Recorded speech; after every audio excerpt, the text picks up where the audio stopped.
நல்ல வாழ்க்கையை அமைக்க முடியாது. அருமையான கர்த்தருடைய பிள்ளைகளே, உன் விசுவாசத்தை பார்த்து தான் நோயை தேவன் குணமாக்க முடியும். அல்லேலூயா. நீ அவிசுவாசமா இருந்தால் தேவன் ஒருபோது உன்னை குணமாக்க முடியாது. கர்த்தருக்கு ஸ்தோத்திரம். கவனிங்க, நித்திய மகிழ்ச்சி அவர்கள் தலையில் இருக்கும், சந்தோஷம் மகிழ்ச்சியும் அடைவார்கள், சஞ்சலமும் தவிப்பும் ஒழிப்போம். இன்னைக்கு மரியாள் மார்த்தாள் அவங்க கண்ணீரோடு சஞ்சலத்தோடு இருந்தாங்க, வேதனையோடு தவிப்போடு இருந்தாங்க. சகோதரன் இழந்துட்டனேன்னு ஏசாப்பா அங்க போனாரு. அங்க என்ன வந்துச்சு? சந்தோஷமும் மகிழ்ச்சி வந்துச்சு. அல்லேலூயா. இயேசு வந்த வீட்டுல சந்தோஷம் தான்.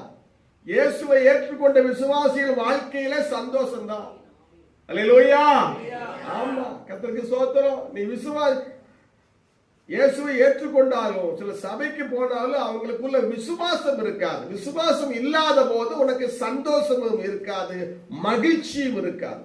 எப்போது நீ விசுவாசத்துக்குள்ளே வருகிறாயோ அப்பொழுதுதான் சந்தோஷமும் மகிழ்ச்சியும் வரும். எது ஓடும் சொல்லுங்க?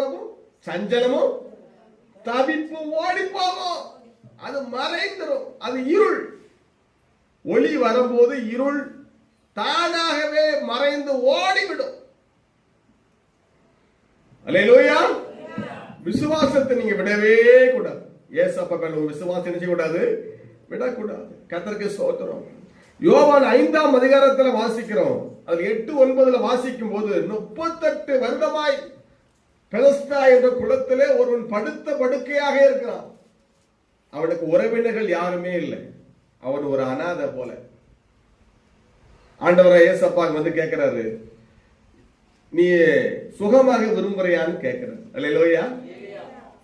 ஏன் அப்படி கேட்டாருன்னா, அந்த குளத்தையே அந்த மக்கள் நம்பி இருந்தாங்க. அந்த குளத்துல எப்பயாவது ஒரு நேரம் தேவ தூதன் வந்து அந்த குளத்தை கலக்குவான்.